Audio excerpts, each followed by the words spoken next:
Je tiens à redire la très profonde tristesse que je ressens et celle de tout le Sénat devant ces victimes de la barbarie. Et les messages très nombreux que j'ai reçus ce matin en portent témoignage. J'exprime aux familles et aux proches de ces victimes mes pensées les plus fraternelles. Je veux saluer le courage, l'engagement des services de sécurité, des militaires, de la sécurité civile, des médecins et des sapeurs-pompiers. Le temps est à la compassion, au rassemblement de toute la nation autour des valeurs de la République.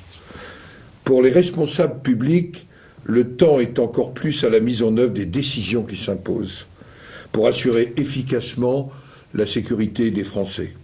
L'état d'urgence sur l'ensemble du pays, une décision que j'approuve totalement, et les mesures sont concrètes qui vont être prises pour assurer la sécurité. Le Parlement aura, le moment venu, après 12 jours, à se prononcer. Et bien sûr, j'approuve le rétablissement immédiat du contrôle aux frontières. Par-delà ces moments où l'unité est la seule réponse qui doit être la nôtre, et nos concitoyens peuvent compter sur leurs élus, et je pense aussi aux élus locaux, qui sont les garants de notre cohésion nationale.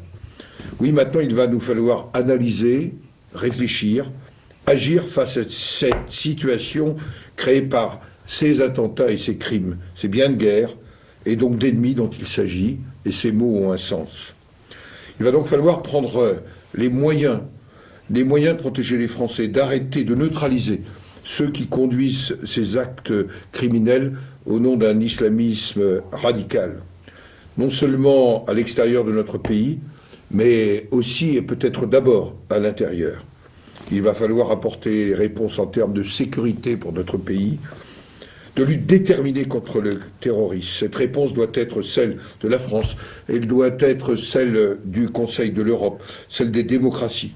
Naturellement, je me tiendrai aux côtés du président de la République et du gouvernement, mais il va falloir concrètement apporter des réponses efficaces. C'est notre devoir à tous.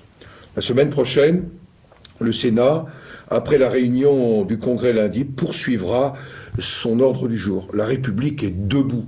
Elle doit assumer, au travers du Parlement, sa fonction de législateur et de contrôle. Et naturellement, le Sénat sera debout dès la semaine prochaine, parce que nous sommes la République et que nous croyons aux valeurs de la République. Monsieur le Président, l'État islamique a revendiqué cet attentat. La France est en guerre. Est-ce que nous avons conscience, nous Français, que nous sommes face à une situation de guerre, et qu'est-ce qu'il faut faire dans ces cas-là? Je voulais dire, si nous n'en avions pas conscience, malheureusement, le drame de cette nuit éveille toutes les consciences. Cette guerre, certains l'avaient discuté après le mois de janvier, c'est une réalité. Cette guerre, elle implique aussi des choix de priorité, la lutte contre le djihad, la lutte contre cette vision dévoyée d'un islam radical. Il faut que nous la conduisions, et il y a des décisions à prendre au plan international, comme il y en a à prendre au plan national. C'est ce sur quoi nous échangerons avec le président de la République.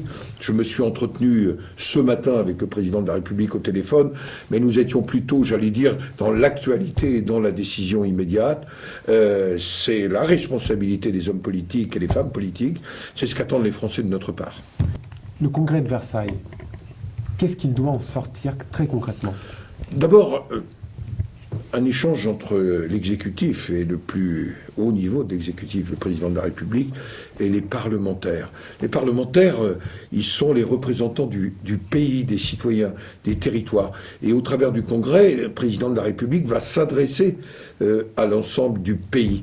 Je crois que dans une démocratie représentative, il est important qu'il y ait cet échange. Et d'ailleurs, je m'exprimerai moi aussi personnellement devant le Sénat à sa première réunion qui suivra le Congrès, parce que je pense que notamment nous qui avons cette responsabilité de représenter les territoires.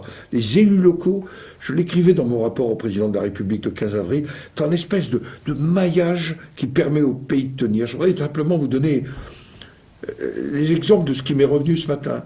Je parlais avec le questeur délégué Dominique Bailly, il me disait ce matin, à Orchy, les gens m'entourent. Le maire de ma propre ville, le maire de Rambouillet m'appelle en me disant « Je suis entouré de citoyens qui veulent comprendre. Et un autre maire de l'Indre m'appelait en me disant qu'est-ce que je peux répondre aux citoyens. Et au fond, les 550 000 élus locaux auront plus que jamais un rôle important à jouer.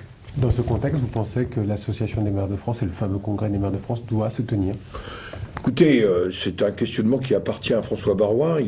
Il a eu, j'allais dire, l'amitié de me le soumettre. Je pense que ça ne peut pas être un congrès tout à fait comme les autres. D'abord, on est dans une période de deuil. Et y compris au Sénat, pendant cette période de deuil, tout ce qui n'est pas l'activité législative et de contrôle, j'ai pris la décision de le suspendre. Chacun a besoin que le pays se retrouve, que le pays, quelque part, en prenant le temps du deuil, mesure ce qui se passe et exprime sa solidarité. Ça peut être l'occasion de démontrer que ces élus locaux sont une trame essentielle des valeurs de la République. Naturellement, je ne suis pas certain qu'on pourra parler de dotation globale de fonctionnement, voire de COP21 ou de nouvelle organisation territoriale de la République. Une partie du Congrès devra sans doute être reportée, mais c'est peut-être l'occasion de démontrer que les plus de 36 000 communes de France sont vraiment des éléments de ce qui permet à la République d'être rassemblée. Vous parliez tout à l'heure de mesures. Nicolas Sarkozy dit ce matin il faut une inflexion majeure en termes de politique de sécurité. Est-ce que vous approuvez? Ce que je me dis, c'est qu'il faut qu'on soit plus efficace et que nous atteignions les objectifs que nous nous fixons. C'est ce qu'attendent nos concitoyens. Nos concitoyens, bien sûr, ils attendent la compassion, la solidarité, mais ils attendent l'action. C'est le sens aussi de mon propos ce matin, et c'est notre responsabilité de l'exprimer. Il y a des lieux pour l'exprimer. Ça s'appelle le Parlement, ça s'appelle le Sénat. Le Congrès, comme nos débats de cette semaine, seront l'occasion de l'exprimer et au-delà de l'expression, d'attendre un certain nombre de résultats. Nous voyons bien que les menaces dont on parlait parfois un peu au conditionnel, ça n'était pas le cas depuis 15 jours, je dois le reconnaître, car j'étais sensibilisé à une espèce de montée du risque. Oui. Des signaux vous ont été apportés? Oui, les signaux nous étaient apportés, y compris d'ailleurs, nous avions pris quelques décisions un peu visibles au Sénat depuis 2 semaines. Des mesures de sécurité renforcées. Voilà. Donc vous approuvez, quand Nicolas Sarkozy dit qu'il faut renforcer ces mesures, vous approuvez? En tous les cas, ce n'est pas Nicolas Sarkozy, il l'a dit. Je crois que les Français attendent l'efficacité des mesures.